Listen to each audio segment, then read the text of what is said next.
Спасибо. В завершении интервью позволю себе еще один раз отойти от темы. В пятницу вся страна будет отмечать День работника внутренних дел.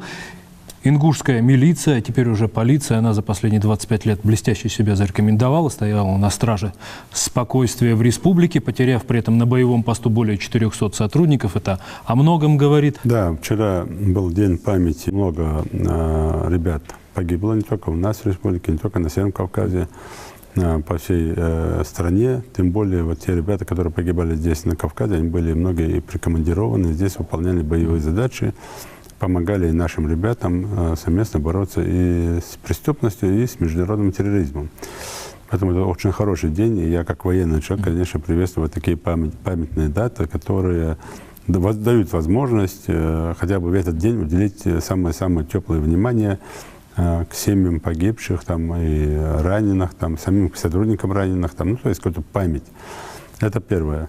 Второе, то, что мы в республике создали хорошие условия для того, чтобы отмечать эти памятные даты. Я уже говорил, там, вот таких там именных деревьев, как у нас, там, или таких там школьных там, мемориальных плит, там, еще что-то, таких хороших памятников не везде найдете в стране. Это тоже хороший показатель, мы тоже помним об этих ребятах. И, конечно,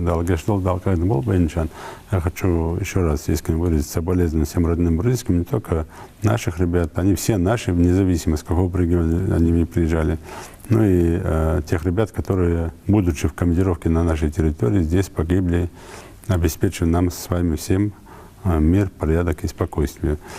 Мы их не забыли, они у нас все находятся и в списках, на мемориальных плитах, там, на памятниках, и живые деревья, в том числе мы не только там местных ребят, как мы принято говорить, но и всех прикомандированных, кто погиб, каждый имеет свое именное дерево, живое дерево.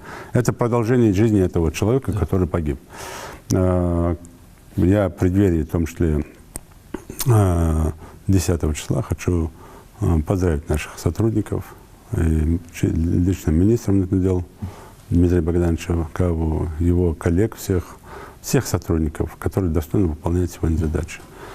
Пожелать здоровья, мира и пожелать, чтобы каждый из вас утром, выходя с работы, возвращался после дежурства к себе домой, к своим родителям, к своей жене, к своим детям, и чтобы каждый из вас достойно выполнял задачи по защите общественного порядка в нашей республике, в целом стране. Мира, добра и, конечно, такой хорошей, здоровой фортуны вам, вашей не самой легкой, самой сложной, тяжелой работе, но она очень нужна. Почему? Потому что без вас общественный порядок не сохранить и не поддерживать, это уже всем понятно. Ну и, конечно, пользуясь случаем, хотел бы еще раз сказать, вот там хочется говорить по этому поводу последние, вот эти попытки совершения терактов, нападений на пост. Здесь еще раз ребята показали свое лицо, свою мужественность. И в первом случае показали, и во втором случае показали. И вот погибший сотрудник Далгаш-Лоцин, Богатырев Исраил, он именно и предупредил, и сумел увидеть вот этих двоих бандитов, именно бандитов, успел предупредить и ответный огонь открыть. То есть и благодаря ему там и те сотрудники, которые сегодня получили ранения, да, к сожалению, они получили маршал Лоцин, но они не погибли, и многие гражданские лица, которые тоже не пострадали. Это именно как раз тот момент, когда парень не думал о своей жене, о своих 3 детях, о своих родителях, а думал о родине. И, конечно, низко склоняем голову, Далгештол, Далгаш-Болцин, это именно есть как раз в джихаде человек погиб, в Газаваде человек погиб. И, конечно, мы молимся Высшему, чтобы таким людям, как вот Исраил, было обеспечено место в раю.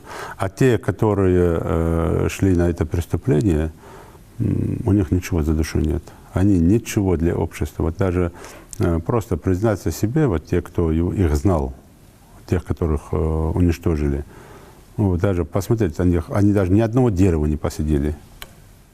У них не хватило духа у первого там прокормить там, и обеспечить там, достойно будущее своим сестрам и своей матери, которые одни остались.